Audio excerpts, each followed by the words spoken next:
பாஸ்கரன் கொடுக்கும் சிலுவையின் செய்தியை கேட்டுக்கொண்டிருக்கும் சகோதர சகோதரிகளையும் நண்பர்களையும் இச்செய்தி மூலமாக சந்திப்பதில் பெரும் மகிழ்ச்சி அடைகிறோம். தாம் ஒருவரே ஞானமுள்ளவருமாயிருக்கிற தேவனுக்கு இயேசு கிறிஸ்துவின் மூலமாக என்றென்றைக்கும் மகிமையும் கனமும் உண்டாவதாக. ஆமீன்.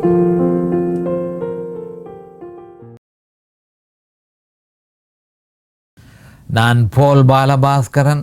நான் ஒரு இவாஞ்சலிஸ்ட். சிலுவையின் செய்தி என்ற இந்த நிகழ்ச்சியில் என் சகோதரர்கள், என் சகோதரிகள், என் நண்பர்கள் எல்லோரையும் மறுபடியும் சந்திப்பதில் நான் பெரும் மகிழ்ச்சி அடைகிறேன். இந்த அருமையான நேரத்தை கர்த்தராகிய இயேசு கிறிஸ்து எங்களுக்கு ஒதுக்கி தந்திருக்கிறார். இந்த நேரத்தில் கர்த்தருடைய வேத வார்த்தைகளை உங்களோடு பகிர்ந்து கொள்வது எனக்கு மிகுந்த சந்தோஷத்தை அளிக்கிறது என்பதை நீங்கள் அறிந்து கொள்ள வேண்டும். அப்போ கர்த்தருடைய வார்த்தை என சொல்லப்படும் பொழுது ஆதியாகமம் 1:1 இருந்து வெளி 22:21 வரை உள்ள வேத வாக்கியங்கள் யாவும் கர்த்தருடைய வார்த்தைகள் என்பதை நாம் தவறாமல் புரிந்து கொள்ள வேண்டும், தவறாமல் அறிந்து கொள்ள வேண்டும். அது அவருடைய வாயிலிருந்து வெளிப்பட்ட வார்த்தைகள். அதைத்தான் மத்தேயு 4:4 நம்முடைய ஆண்டவராகிய இயேசு கிறிஸ்து மனுஷன் அப்பத்தினால் மாத்திரமல்ல தேவனுடைய வாயிலிருந்து புறப்படுகிற ஒவ்வொரு வார்த்தையினாலும் பிழைப்பான் என்று சொல்லப்பட்டிருக்கிறது. இதையே பழைய ஏற்பாட்டில் உபாகமம் 8:3 சொல்லப்பட்டிருக்கிறது. அப்போ பழைய ஏற்பாடாக இருந்தால் என்ன, புதிய ஏற்பாடாக இருந்தால் என்ன, சொல்லப்பட்டிருக்கிற சகல வார்த்தைகளும் கர்த்தருடைய வாயிலிருந்து வெளிப்பட்ட வார்த்தைகள் என்பதை தெளிவாக அறிந்து கொள்ள வேண்டும். கர்த்தருடைய வாயிலிருந்து வெளிப்பட்ட வார்த்தைகளாக இருக்கிறபடியினால் அதனால் மனுஷன் பிழைப்பான் என்று சொல்லியும் சொல்லப்பட்டிருக்கிறது. நாங்கள் நேரடியாக வேத வார்த்தைக்கு போவோம். ரோமர் 7:13 இப்படி இருக்க நன்மையானது எனக்கு மரணமாயிற்றோ அப்படியல்ல, பாவமே எனக்கு மரணமாயிற்று. அந்த பாவமே எனக்கு மரணமாயிற்று. அந்த பாவம் கற்பனையினாலே மிகுந்த பாவம் உள்ளதாகும் படிக்கும். அது நன்மையானதை கொண்டு எனக்கு மரணத்தை உண்டாக்கினதனாலே, நன்மையான நியாய பிரமாணத்தை கொண்டு எனக்கு மரணத்தை உண்டாக்கினதனாலே பாவமாகவே விளங்கும்படிக்கும் அப்படி ஆயிற்று. மறுபடியும் வாசிக்கிறேன். இப்படி இருக்க நன்மையானது எனக்கு மரணமாயிற்றோ அப்படியல்ல, அந்த பாவமே எனக்கு மரணமாயிற்று. அந்த பாவம் கற்பனையினாலே மிகுந்த பாவம் உள்ளதாகும் படிக்கும். அது நன்மையானதை கொண்டு எனக்கு மரணத்தை உண்டாக்கினதனாலே அந்த பாவமாகவே விளங்கும் படிக்கும் அப்படி ஆயிற்று. இப்போ இதற்கு நான் தெரிந்து கொண்ட தலையங்கம் நியாய பிரமாணம் நன்மையானது, அதில் தவறு ஒன்றும் இல்லை. நியாய பிரமாணம் நன்மையானது, அதில் தவறு ஒன்றும் இல்லை.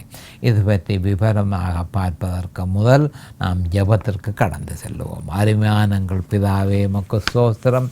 பரலோகத்தின் தேவனே உமக்கு அன்றைக்கும் ஸ்தோத்திரம். கர்த்தராகிய எங்கள் ஆண்டவரே உமக்கு ஸ்தோத்திரம். கர்த்தர் நல்லவரே உமக்கு ஸ்தோத்திரம். கர்த்தர் பெரியவரே உமக்கு ஸ்தோத்திரம். கர்த்தர் துதிக்கப்படத்தக்கவர் ஸ்தோத்திரம். கர்த்தர் மாறாதவரே ஸ்தோத்திரம். ஓ சத்தியபரனாகிய எங்கள் கர்த்தாவே உமக்கு அன்றைக்கும் ஸ்தோத்திரம். இந்த நேரத்தில் உம்முடைய வேத வார்த்தைகளை ஆண்டவரை கேட்டுக்கொண்டிருக்கும் உம்முடைய ஜனங்கள் எல்லோரையும் அருமையான பிதாவே அவர்களை ஆசீர்வதித்தருள வேணும் என்றும், அதே நேரம் அவர்களை அபிஷேகித்து உம்முடைய வேத வார்த்தைகளை அறிந்து கொள்ளக்கூடிய பாக்கியத்தை அவர்களுக்கு கொடுத்தருள வேணும் என்றும், அவர்களுக்கு நிதானமான முறையில் போதிக்கத்தக்கதாக உம்முடைய பரிசுத்த ஆவியானவர் தாமே முன்னின்று அடியேனை வழிநடத்த வேண்டுமென்று இயேசு கிறிஸ்துவின் நாமத்தினால் கேட்டுக்கொள்கிறேன் பிதாவே. ஆமேன் and amen and amen. Hallelujah, hallelujah, hallelujah, hallelujah. Thank you, Jesus. Praise the Lord, praise the Lord, praise the Lord. Hallelujah, hallelujah. Thank you, Jesus. இப்போ கடந்த செய்தியில் நான் உங்களுக்கு குறிப்பாக சொல்லியிருந்தேன், மனுஷனுடைய சொந்த பலத்தினால நியாய பிரமாணத்தை செய்ய முடியாதென்பது அவனுக்கு தெளிவாக்கப்பட்டிருக்கிறது. அவன் அதை புரிந்து சரியான முறையில் உணரக்கூடிய முறையில் தேவன் நியாய பிரமாணத்தை சரிப்படுத்தி ஏற்படுத்தி மனுஷனுக்கு கொடுத்து, மனுஷா உன்னுடைய சொந்த பலத்தினாலே நான் உனக்கு தந்திருக்கிற நியாய பிரமாணத்தை உன்னால் செய்ய முடியுமோன்று எனக்கு காண்பியும். ஒரு மனுஷனாலும் அது செய்ய முடியாமல் போய்விட்டது, இயேசு கிறிஸ்து ஒருவரை தவிர. மேலும் பல விஷயங்களை நியாயப்பிரமாணம் அவனுக்கு வெளிப்படுத்துறது. நியாயப்பிரமாணம் நன்மையானது. இதுதான் இந்த சப்ஜெக்ட் என்ன மாதிரி என்று சொன்னால், நியாயப்பிரமாணத்தை பற்றி ஒரு தப்பான அபிப்பிராயம் நீங்கள் ஒரு பொழுதும் உருவாக்கக்கூடாது. 10 கட்டளைகள் தவறு என்றொரு சிந்தனை நமக்குள் இருக்கக்கூடாது. அப்போ இந்த வேத வார்த்தையின்படி நியாயப்பிரமாணத்தில் தவறு ஒன்றும் இல்லை என்று சொல்லி அதற்குரிய காரணங்களை பற்றி சொல்லிக்கொண்டு வருகிறேன். அப்போ உதாரணமாக நியாயப்பிரமாணத்தினால மனுஷன் நியாயப்பிரமாணத்தை செய்ய முடியாமல் போனதற்கு காரணம், மனுஷ வீழ்ச்சியினால் தனக்கு உள்ளுக்குள் பாவம் உட்சென்றிருக்கிறத அவன் அறியக்கூடியதாக இருக்கிறது. அப்போ நியாயப்பிரமாணத்தை கொடுக்காவிட்டால் மனுஷன் தனக்குள் பாவ சுபாவம் ஒன்று இருக்குன்றதை அவன் அறிய முடியாமல் போய்விடும். அப்போ மனுஷ வீழ்ச்சியினாலே எனக்கு இந்த நிர்பந்தம் ஏற்பட்டது, எனக்கு உள்ளுக்குள் பாவம் உட்சென்றிருக்கிறது என்ற உண்மையை நியாயப்பிரமாணத்தை கொடுக்காவிட்டால் மனுஷன் அறிய முடியாது. ஆனபடியால் அது மிகவும் அவசியமானது. நியாயப்பிரமாணத்தை கொடுக்க வேண்டியது தவிர்க்க முடியாது என்பதை நாம் அறிந்து கொள்ள வேண்டும். அப்போ அந்த பாவ சுபாவம் தான் மனுஷ குலத்தின் சகல பிரச்சனைகளுக்கும் முக்கியமான காரணம் என்பது அவனுக்கு வெளிப்படுத்தப்பட்டிருக்கிறது. இதை மனுஷன் அறிய வேணும். எதை மனுஷன் அறிய வேணும்? மனுஷ குலத்தின் பிரச்சனை அந்த பாவ சுபாவம். அந்த பாவ சுபாவம் தான் அவனுக்கு ஏற்படுகிற சகல பிரச்சனைகளுக்கும் முக்கியமான காரணமாக இருக்கிறது என்பது நியாயப்பிரமாணத்தினால் அவனுக்கு வெளிப்படுத்தப்பட்டது. தேவனுடைய பிரமாணத்தை செய்வதற்கு அவனுடைய சுயபலம் போதாது. உன்னுடைய சுயபலத்தினால ஒரு பொழுதும் நியாயப்பிரமாணத்தை நீ செய்ய இயலாது என்பதை நியாயப்பிரமாணம் துல்லியமாக வெளிப்படுத்தி இருக்கிறது என்பதை நாம் அறிந்து கொள்ள வேண்டும். அப்போ சுயபலத்தினால நியாயப்பிரமாணத்தை செய்கிறது சாத்தியமாகாதென்ற உண்மை அவனுக்கு வெளிப்படுத்தப்பட்டிருக்கிறது. ஆனால் துரதிர்ஷ்டவசமாக இதைத்தான் நாம் அறிந்து கொள்ள வேண்டும். மனுஷனில் இந்த வஞ்சிக்கிற ஆவி தன்னுடைய ஆக்கிரமிப்பை முற்று முழுதுமாக செயற்படுத்தி கொண்டு இருக்கிறபடியினால மனுஷன் வீணான சிந்தனைகளுக்கு அதிகமாக போய்விடுவான். அப்போ அவன் என்ன நினைக்கிறான் என்று சொன்னால், கல்வியின் மூலம் கல்வியின் மூலம் இந்த பிரச்சனையிலிருந்து நான் விடுதலை அடையலாம் என்று அவன் நினைக்கிறான். அநேகமான கிறிஸ்தவர்கள் ஒன்று ரெண்டில்லை, ஏராளமான கிறிஸ்தவர்கள் கல்வியினால் ஒரு பெரும் வெற்றியை ஈட்டி போடலாம் என்று சொல்லி அவர்கள் நினைக்கிறார்கள். அப்போ கல்வி கற்கிறது தவறு என்று நான் சொல்லவில்லை. ஆனால் கல்வியினால் மனுஷனுடைய பிரச்சனைக்கு விடுதலை காண முடியாது என்ற உண்மையை மனுஷன் அறிந்து கொள்ள வேண்டும்.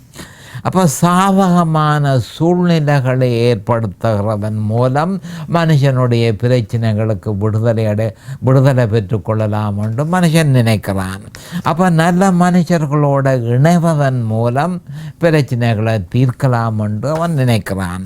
நல்ல மனுஷர்களோட பங்கு பற்றுவதன் மூலம் பிரச்சனைகளை தீர்க்கலாம் என்று சொல்லி மனுஷன் நினைக்கிறான். இதுதான் மனுஷனால் வீழ்ந்து போன மனுஷன் துரதிர்ஷ்டவசமாக இந்த விதமான சிந்தனைகளினால் முற்றும் முழுதுமாக ஆக்கிரமிக்கப்பட்டு இருக்கிறான். அப்போ இந்த கேட்டிலிருந்து விடுபட முடியும் என்று அவன் வஞ்சிக்கப்பட்டிருக்கிறபடியினால் தனக்கு ஏற்பட்டிருக்கிற எந்த பிரச்சனை எந்த கேட்டிலுமிருந்து தன்னால் விடுதலை அடைய முடியும் என்று மனுஷன் நினைக்கிறான். இதற்கு மனோதத்துவ சாஸ்திரம் அவனுக்கு கை கொடுக்கிறது. கவனமாக கேட்டுக்கொள்ளுங்கள். மனுஷனுடைய இந்த வேதனைக்குரிய சிந்தனைகளுக்கு சாதகமாக மனோதத்துவ சாஸ்திரம் அதாவது சப்போர்ட் கொடுக்கிறது. என்ன மாதிரி சப்போர்ட் கொடுக்கிறது என்று சொன்னால், அநேகமான கிறிஸ்தவ சபைகளில் கிறிஸ்துவின் சுவிசேஷத்திற்கு பதிலாக தற்பொழுது மனோதத்துவ சாஸ்திரமே சுவிசேஷமாக உபதேசிக்கப்படுகிறது என்பதை நாம் அறிந்து கொள்ள வேண்டும். அப்போ இவர்கள் எப்படி, அதாவது கிறிஸ்தவர்கள் எப்படி மனோதத்துவத்தின் உதவியை பெற்றுக்கொள்கிறார்கள் என்று கேட்டால், அந்த உதவியை எப்படி கிறிஸ்தவர்கள் பெற்றுக்கொள்கிறார்கள்? சபைகளில் கிறிஸ்துவை பற்றிய உபதேசம், கிறிஸ்துவின் சிலுவையை பற்றிய உபதேசம் பிரசங்கிக்கப்படாமல் மனோதத்துவ சாஸ்திரத்தை சுவிசேஷமாக ஏராளமான கிறிஸ்தவ சபைகளில் மனோதத்துவ சாஸ்திரம் இப்பொழுது பிரசங்கிக்கப்படுகிறது என்பதை நாம் அறிந்திருக்க வேண்டும். சைக்காலஜி. அப்போ மனோதத்துவ சாஸ்திரம் என்றால் என்ன? சைக்காலஜி. அவ்வாறே கிறிஸ்தவர்களுக்கும் அவர்கள் மறுபிறப்பு பெற்றவர்களாக இருந்தால் என்ன, பரிசுத்த ஆவிக்குள் ஞானஸ்நானம் செய்யப்பட்டு அந்நிய பாஷையை பேசுகிறவர்களாக இருந்தால் என்ன, ஆவிக்குரிய முழு வரங்களை பெற்றவர்களாக இருந்தால் என்ன, பிரபலமான தேவனுடைய ஊழியக்காரர்களாக இருந்தால் என்ன, அவர்களையும் இந்த மனோதத்துவ சாஸ்திரம், இந்த மனோதத்துவ சிந்தனைகள் நிர்மூலமாக்குகிறது என்பதை சர்வசாதாரணமாக நாம் காணக்கூடியதாக இருக்கிறது. அப்போ சபைகளில் இந்த துர்ப்பாக்கிய நிலைமை முற்றும் முழுதுமாக ஆக்கிரமித்து கொண்டிருக்கிறது. கிறிஸ்துவின் சிலுவை உபதேசிக்கப்படுவதில்லை. அதற்கு பதிலாக மனோதத்துவ சாஸ்திரம் சுவிசேஷமாக சபையில் இருக்கிறவர்கள் எல்லாருக்கும் பிரசங்கிக்கப்படுகிறது நிமித்தம் அவர்கள் மனோதத்துவ சாஸ்திரத்தில் நம்பிக்கை உள்ளவர்களாக இருக்கிறார்கள். கிறிஸ்துவின் சிலுவையிலே அவர்களுக்கு நம்பிக்கை இல்லை, மனோதத்துவ சாஸ்திரத்திலே அவர்கள் நம்பிக்கை உள்ளவர்களாக இருக்கிறார்கள். அப்போ அந்த மாதிரியான மனுஷர்கள், கிறிஸ்தவர்களே இந்த மாதிரியான நிலைமையில் இருக்கிறபடியினால தங்களுடைய சுயபலத்தினால மனோதத்துவ சாஸ்திரத்தினால நீதியான பரிசுத்தமான வாழ்க்கை ஒரு பொழுதும் வாழ முடியாது என்பதை அவர்கள் அறிந்தே ஆக வேண்டும். அப்போ என்ன மாதிரி அவர்கள் அதை அறிய பண்ணலாம்? அவர்களுக்கு நியாயப்பிரமாணம் கொடுக்க வேண்டும். அப்போ நியாயப்பிரமாணத்தை கொடுக்கும் பொழுது தான் அவர்கள் தங்களால் முடியாது எங்களை மிஞ்சின ஒரு பலம் எங்களுக்குள் இருக்கிறது. அந்த பலம் தேவனுடைய கட்டளைகளை செய்ய எங்களை விடுகிறதில்லை. அது மட்டுமல்ல, நன்மை என்று நான் நினைத்து செய்ய போன எல்லாவற்றையும் கடைசியில் அவர்கள் தீமையாயிருக்கிறத நான் காண்கிறேன் என்று சொல்லி அந்த உண்மையை அறிந்து கொள்ள முடியும். அப்போ கிறிஸ்தவர்களுக்குள்ள பாவ சுபாவம் இருப்பதனால் 1 யோவான் 1:8 யோவான் தெளிவாக சொல்லியிருக்கிறார்.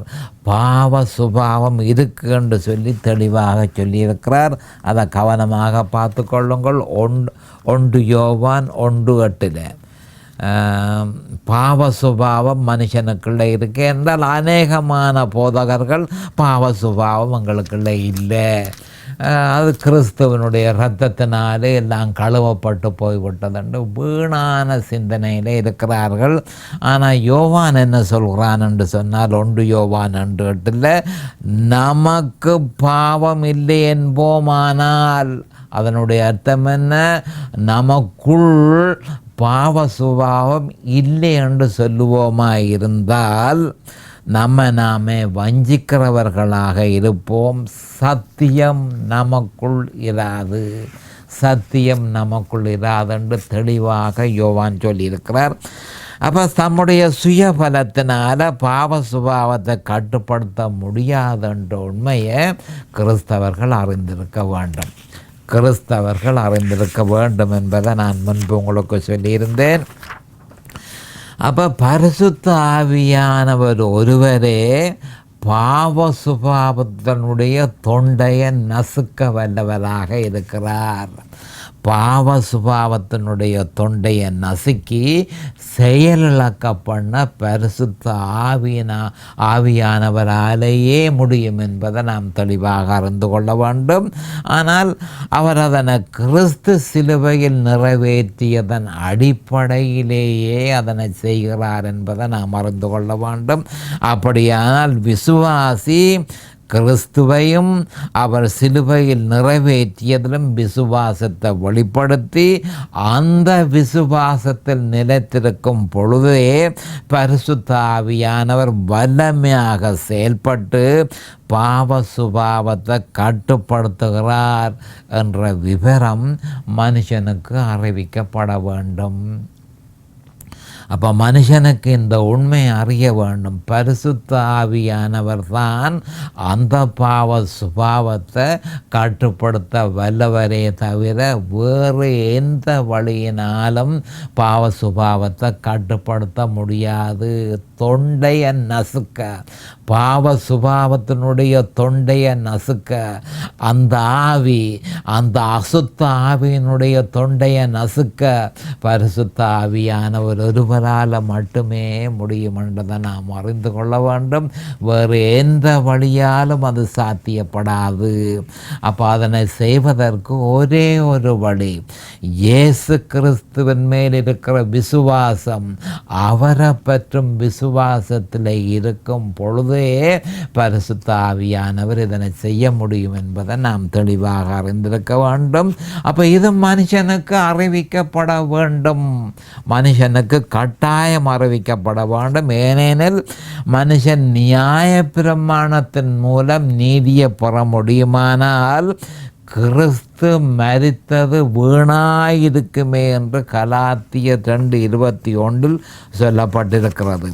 அப்போ கிறிஸ்தவர்கள் தம்முடைய சுய பலத்தினால் ஒரு பொழுதும் நியாய பிரமாணத்தை செய்ய முடியாது. ஆனால் அவர்கள் நியாய பிரமாணத்தை பற்றி சிந்தியாமலே கிருபையை நாடுவார்களாயின் பரிசுத்த ஆவியானவர் நிச்சயமாக அவர்களில் வல்லமையாக அவர் செயற்பட்டு நியாய பிரமாணத்தை செய்வதற்கு உதவுவது மட்டுமல்ல, கிறிஸ்துவுக்குள் இளைப்பாறுதலையும் கொடுப்பார் என்ற உண்மையை நாம் அறிந்து கொள்ள வேணும். அப்போ கிறிஸ்தவர்கள் சுயபலத்தினால நியாயப்பிரமாணத்தை செய்ய முடியாது. ஆனால் நியாயப்பிரமாணத்தை சிந்தியாமலே அவர்கள் கிருபையை நாடுவார்களாயின் பரிசுத்த ஆவியானவர் அவர்களில் வல்லமையாக செயல்பட்டு நியாயப்பிரமாணத்தை செய்வதற்கு போதிய பலத்தை கொடுப்பது மட்டுமல்ல, அவர்கள் ரெஸ்ட் இளைப்பாறுதலை பெற்றுக்கொள்ளவும் உதவி செய்வார் என்பதை நாம் அறிந்து கொள்ள வேண்டும். இதனை ஏற்றுக்கொள்வது மனுஷனுக்கு அவ்வளவு சுலபமான விஷயம் அல்ல. கலாத்தியர் 5:11 சொல்லப்பட்டிருக்கு, இது மனுஷனுக்கு இடரலை ஏற்படுத்துகிறது. அப்போ நான் சொன்ன விஷயங்களை ஏற்றுக்கொள்வது அவ்வளவு இலகுவான விஷயம் அல்ல என்பதை நாம் அறிந்து கொள்ள வேண்டும். இதனையே பவுல் அப்போஸ்தலர் கலாத்தியர் 5:11 இடரல், சிலுவையை பற்றிய இடரல் என்று சொல்லியிருக்கிறார். ஏனென்றால் அப்போ ஏன் அந்த இடரல் ஏற்படுகிறது என்று சொன்னால், அவனுடைய நிலைப்பாட்டை தடம் புரளச் செய்கிறதே. அவனுடைய நிலைப்பாட்டு வேறு ஒரு நிலைப்பாட்டு உடையவனாக இருக்கிறான். ஆனால் சிலுவையின் செய்தியோ அவனுடைய நிலைப்பாட்டை தடம் புரளச் செய்கிறதே அவனுக்கு இடரலை ஏற்படுத்துவதற்கு முக்கியமான காரணம் என்பதை அறிந்து கொள்ள வேண்டும். இப்படி இருக்க இளைப்பாறுதல் எப்படி கிடைக்கும் என்பதை பற்றி எரேமியா 6:16 கூறப்பட்டிருக்கிறது. அதை எப்படி என்று பார்த்து கொள்வோம். இப்படி பழைய ஏற்பாட்டில் இந்த இளைப்பாறுதல் நமக்கு முக்கியமான ஒரு விஷயம். இந்த இளைப்பாறுதல் அப்போ கிறிஸ்துவுக்குள் தான் அந்த இளைப்பாறுதல் உண்டு என்பதை எரேமியா 6:16 தெளிவாக சொல்லியிருக்கிறார். அதனை ஒரு பார்ப்போம். அப்போ எரேமியா 6:16 என்ன சொல்லப்பட்டிருக்கின்றால், வழிகளிலே நின்று அப்போ எப்படி இளைப்பாறுதலை பெறுகிறதா இருந்தால் அதனை தேட வேணும். எல்லா இடமும் நின்று தேடி பூர்வ பாதைகள் எவை என்று கேள். பழைய வழி என்ன? மனுஷனுக்கு தேவன் கொடுத்த பழைய வழி என்ன? பூர்வ பாதைகள் என்ன? ஆபிரகாம் பின்பற்றின வழி என்ன? ஈசாக்கு பின்பற்றின வழி என்ன? யாக்கோபு பின்பற்றின வழி என்ன? பூர்வ பாதைகள் எவை என்று கேட்டு விசாரித்து நல்ல வழி ஆண்டவராகிய இயேசு கிறிஸ்து சொல்லியிருக்கிறார், நானே அந்த வழி. யோவான் 14:6 நானே வழியும் சத்தியமும் ஜீவனுமாயிருக்கிறேன், என்னால் இல்லாமல் ஒருவனும் பிதாவினிடத்தில் வரான் என்று சொல்லப்பட்டிருக்கிறது. அப்போ அந்த நல்ல வழி ஆண்டவராகிய இயேசு கிறிஸ்து எங்கே என்று பார்த்து அதிலே நடவுங்கள். அப்பொழுது உங்கள் ஆத்துமாக்களுக்கு இளைப்பாறுதல் கிடைக்கும் என்று கர்த்தர் சொல்லுகிறார். அவர்களோ நாங்கள் அதில் நடக்க மாட்டோம் என்கிறார்கள். இதுதான் இடரல், சிலுவையை பற்றிய இடரல். நாங்கள் அந்த வழியின்படி நடக்க மாட்டோம். அப்போ சிலுவையின் செய்தியை நாங்கள் கேட்க மாட்டோம். அந்த வழியின்படி அந்த வழியை நம்ப மாட்டோம். அந்த வழியின்படி நாங்கள் நடக்க மாட்டோம். எங்களோட வழியை விட்டு நாங்கள் ஒரு பொழுதும் நாங்கள் விலகிறது இல்லை என்று சொல்லி மனுஷர்கள், கிறிஸ்தவர்கள் என்று சொல்லப்பட்ட மனுஷர்கள் தங்களை கெடுத்து கொண்டிருக்கிறத நாம் இலகுவாக காணக்கூடியதாக இருக்கிறது. மேலும் நம்முடைய ஆண்டவராகிய இயேசு கிறிஸ்து இளைப்பாறுதல் என்ன? பாவம் இல்லாத ஜெயம் கொண்ட கிறிஸ்தவ வாழ்க்கைக்கு பேர் தான் இளைப்பாறுன வாழ்க்கை. அப்போ அந்த இளைப்பாறுதலை எப்படி பெறலாம் என்பதை பற்றி மத்தேயு 11:28-30 நம்முடைய ஆண்டவராகிய இயேசு கிறிஸ்து இந்த பூமியில் இருக்கும் பொழுது நமக்கு தெளிவாக சொல்லியிருந்தார். வருத்தப்பட்டு பாரம் சுமக்கிறவர்களே நீங்கள் எல்லாரும் என்னிடத்தில் வாருங்கள், நான் உங்களுக்கு இளைப்பாறுதல் தருவேன். நான் சாந்தமும் மனத்தாழ்மையுமாயிருக்கிறேன். என் நுகத்தை உங்கள் மேலே ஏற்றுக்கொண்டு என்னிடத்தில் கற்றுக்கொள்ளுங்கள். அப்பொழுது உங்கள் ஆத்துமாக்களுக்கு இளைப்பாறுதல் கிடைக்கும். உங்கள் ஆத்துமாக்களுக்கு இளைப்பாறுதல் கிடைக்கும். என் நுகம் மெதுவாயும் என் சுமை இலகுவாயும் இருக்கிறது என்றார். இதுவே நல்ல வழி என்பதை நாம் அறிந்து கொள்ள வேண்டும். இதுவே பூர்வ பாதைகள். அப்போ இதுவே நல்ல வழி என்று யோவான் 14:6 சொல்லப்பட்டிருக்கு. இதுவே பூர்வ பாதைகள் என்று சொல்லி எரேமியா 6:16 சொல்லப்பட்டிருக்கு. கவனமாக கேட்டுக்கொள்ளுங்கள். இந்த வழி ஒரு பட்சிக்கும் தெரியாது. இந்த வழி ஒரு பட்சிக்கும் தெரியாது.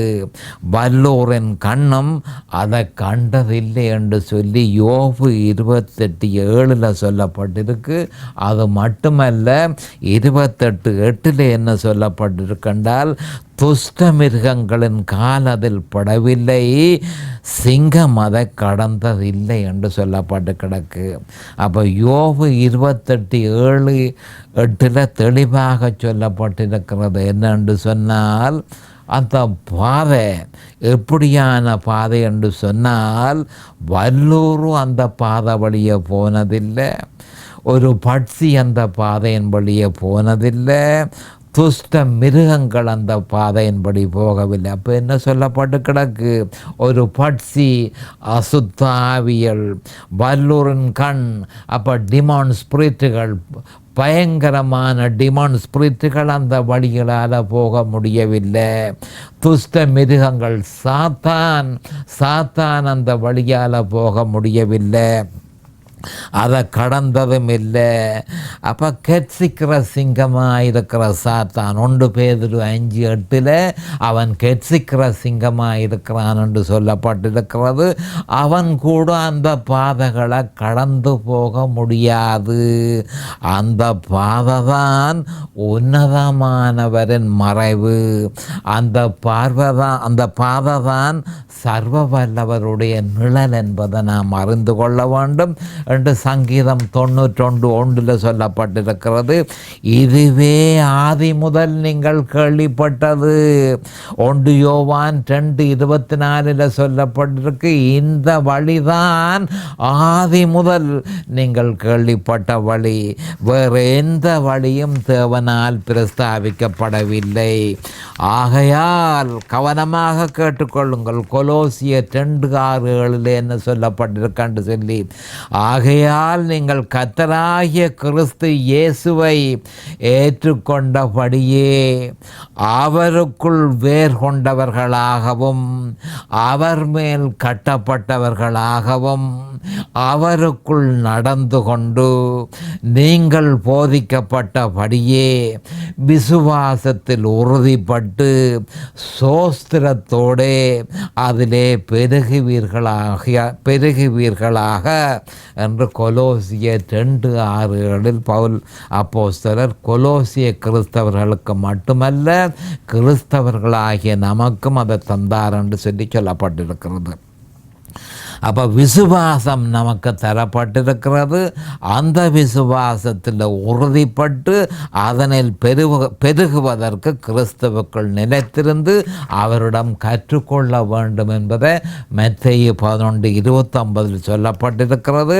நாம் கற்றுக்கொள்ள வேண்டியது கிறிஸ்துவையும் அவர் சிலுவையில் நிறைவேற்றினதையும் அதன் நிமித்தம் நமக்கு ஏற்பட்ட பலாபலன்களை பற்றியதுமே என்று சொல்லி 1 கொரிந்தியர் 2:2 சொல்லப்பட்டிருக்கிறது. அப்போ மனோதத்துவ சாஸ்திரத்தை அல்ல நாம் கற்றுக்கொள்ள வேண்டியது. நாம் கற்றுக்கொள்ள வேண்டியது தேவனுடைய பூர்வ பாதைகள் என்ன, தேவனுடைய வழிகள் என்ன என்பதைத்தான் நாம் கற்றுக்கொள்ள வேணுமே தவிர மனோதத்துவ சாஸ்திரத்தை நாம் கற்றுக்கொள்ளுகிறதால ஒரு பிரயோசனமும் ஏற்பட போவதில்லை. இப்பொழுது நேரம் சமீபமாகிவிட்டது. அடுத்த செய்தியில் நான் உங்களை சந்திக்கும் வரை கர்த்தராகிய இயேசு கிறிஸ்துவின் நாமத்தினால் நான் உங்களை ஆசீர்வதிக்கிறேன். அவருடைய கிருபையும் அவருடைய இரக்கமும் உங்களுக்கு தாராளமாக கிடைப்பதாக இயேசுவின் நாமத்தில் பரிசுத்த பிதாவே. ஆமேன் அண்ட் ஆமேன் அண்ட் ஆமேன். இந்த சிலுவையின் செய்தியை கேட்பவர்கள் அதன் ஆவிக்குரிய பலனை பூரணமாக அடைய வேண்டும் என்பதே நம்முடைய பிரார்த்தனையாகும். தொலைபேசி மூலம் தொடர்பு கொள்ள விரும்புவோர் 647-465-1224 மூலமும், இமெயில் மூலம் தொடர்பு கொள்ள விரும்புவோர் paulbalabaskaran@gmail.com மூலமும் தொடர்பு கொள்ளலாம்.